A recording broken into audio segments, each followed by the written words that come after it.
Mission जागृति के अंतर्गत बैठक का आयोजन किया गया। मैनपुरी शहर के रिजर्व पुलिस लाइन के मीटिंग हॉल में मिशन जागृति कार्यक्रम के अंतर्गत विशेष बैठक का आयोजन किया गया, जिसमें अपर पुलिस अधीक्षक मैनपुरी राजेश कुमार ने सभी अधिकारियों व कर्मचारियों को निर्देशित करते हुए कहा कि अपने कार्य को पूरी ईमानदारी और निष्ठा के साथ निभाएं तथा पीड़ितों को किसी प्रकार की कोई समस्या ना हो। कोशिश करें कि जल्द से जल्द पीड़ित की समस्या का निस्तारण हो और आवश्यकता पड़ने पर उच्च अधिकारियों को भी सूचित कर सकते हैं ताकि पीड़ित को जल्द से जल्द न्याय मिल सके। उन्होंने कहा कि जीवन में समस्याएं तो होती रहती हैं और इसका निस्तारण भी जल्द से जल्द होना चाहिए। खासकर महिलाओं पर हो रहे उत्पीड़न व अत्याचार के खिलाफ दोषियों के खिलाफ सख्त से सख्त कार्रवाई करनी चाहिए ताकि जनता का भरोसा पुलिस प्रशासन पर बना रहे। और क्या कुछ कहा पुलिस अधीक्षक मैनपुरी विनोद कुमार व अपर पुलिस अधीक्षक राजेश कुमार। देखें रिपोर्ट।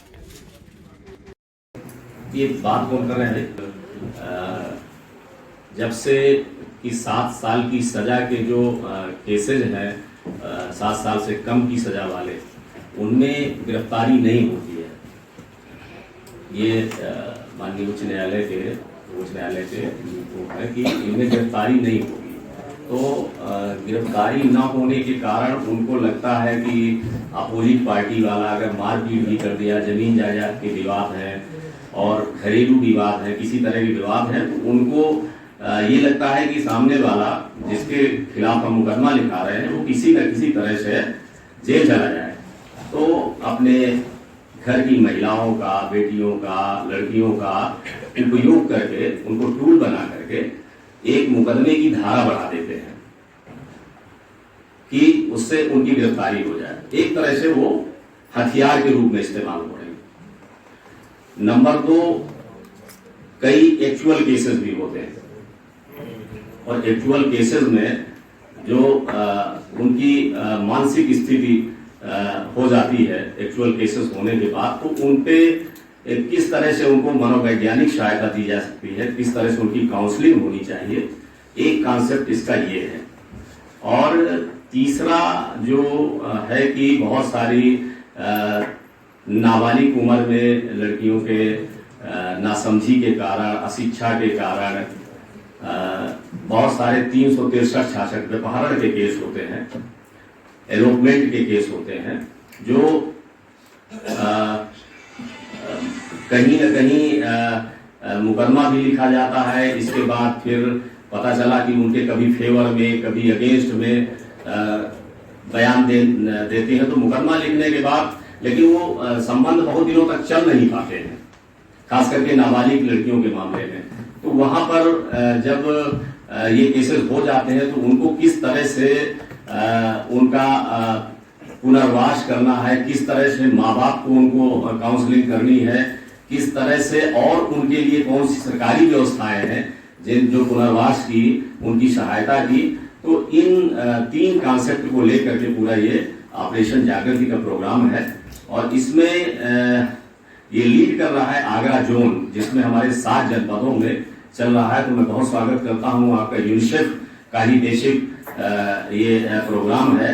आप आए हैं और ये आज पहला दिन है, आज से ये डिस्ट्रिक्ट पे शुरू हो रहा है। जिला स्तरीय और ब्लॉक स्तरीय अधिकारियों को बुलाया गया है ताकि ये समझें कि जो ऑपरेशन जागृति का ये अभियान चलना है अगले 3 महीने में, उसको किस तरह से यहाँ उसको करना है।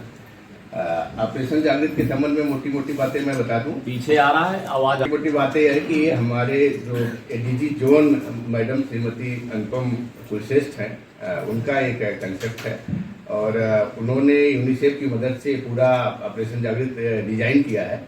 और इसका आप देखेंगे कि एक मेगा लॉन्चिंग अभी 1 नवंबर को मथुरा में की गई। तो इसको आगरा जोन के दोनों रेंज में, आगरा रेंज और अलीगढ़ रेंज में के 7 जिलों में ये ऑपरेशन जागृति का अभियान चलना है। फिर इसके बाद ये अगर यहाँ पे इसका रिजल्ट अच्छा रहा, इसमें फिर 3 महीने बाद इसका देखा जाएगा क्या इम्पैक्ट रहा। इम्पैक्ट एनालिसिस भी होगी। IIM इंदौर इसकी इम्पैक्ट एनालिसिस करेगा कि कुछ क्या फ़र्क आया है। फिर पूरे प्रदेश में ये लॉन्च होगा माननीय मुख्यमंत्री जी द्वारा, जैसा कि उनके द्वारा वहाँ पे बात कर ली गई है। तो इसको बहुत ही गंभीरता से सबको, जो भी यहाँ पे आए हैं, जो इस ऑपरेशन जागृति के को सफल बनाने में जिनका कंट्रीब्यूशन रहेगा, सभी को इसको बहुत ही गंभीरता से चलाना है। तो अभी हमारे यूनिसेफ के जो अधिकारी हैं वो आपको सारी चीज़ें इसमें बताएंगे। और इसमें हमारे जो अलीगढ़ विलेज के जो कमिश्नर मैडम हैं और कमिश्नर हैं और डीआईजी हैं, उसी तरह आगरा मंडल के जो कमिश्नर हैं और आईजी हैं, वो सभी लोग इसको खुद देख रहे हैं और सारे डिपार्टमेंट से वो अपना टाई अप करके इसको कर रहे हैं। यह प्रोग्राम एक गाँव में आउटरीच का प्रोग्राम है। एक तरह से सभी गाँव को हमें इसमें कवर करना है। जैसे हमारे यहाँ 549 गाँव हैं, 549 गाँव को ग्राम करना है और हर गाँव में एक टीम जानी है, जिसमें पुलिस की टीम भी रहेगी, अदर विभाग की भी टीम रहेगी। उसका एक कार्यक्रम बन जाएगा पूरा, और उसको कब किस तारीख से गांव में जाना है और क्या वहां बताना है, कैसे कार्यक्रम करना है, पूरा एक रूपरेखा अभी ये लोग बताएंगे। कुल मिला के जो इसका कंसेप्ट है 3-4 मोटी मोटी बातों का है। ये एक अभी जिस तरह से मिशन शक्ति का आप देखे होंगे उससे थोड़ा सा अलग हटके है महिला और बालिकाओं के लिए विशेष रूप से उनके कल्याण के लिए ही है। जो मोटी बातें इसमें, जो हिंसा की शिकार हमारी महिलाएं होती हैं उनकी एक काउंसलिंग करनी है, जो कि उस ट्रामा से बाहर आए। एक बिंदु ये है इसका। दूसरा, जो लड़कियों के भागने के बहुत घटनाएं होती हैं और उनके अंदर समझ नहीं होती है और बहकावे में आके चली जाती है, उस पर उनकी काउंसलिंग करनी है, उनको समझाना, उनके माँ बाप को समझाना है। तीसरी चीज़ें हैं कि ज़मीन के विवाद में, किराएदारी के विवाद में, अन्य विवाद में लड़कियों या महिलाओं को ढाल बनाकर रेप की घटनाएं दिखा दी जाती है, अपहरण घटनाएं दिखाई दी जाती है, 354 घटनाएं दिखा दी जाती है। उससे वो बचे, वो उसके लिए ढाल न बने, उनके परिवार को ही करना है। चौथी चीज़ है साइबर बुलिंग के बारे में भी इसमें हमको प्रशिक्षित करना है। तो ये सारी चीज़ें कैसे कैसे क्या कार्यक्रम हमारा होगा। अब मैं चाहूँगा कि हमारे यूनिसेफ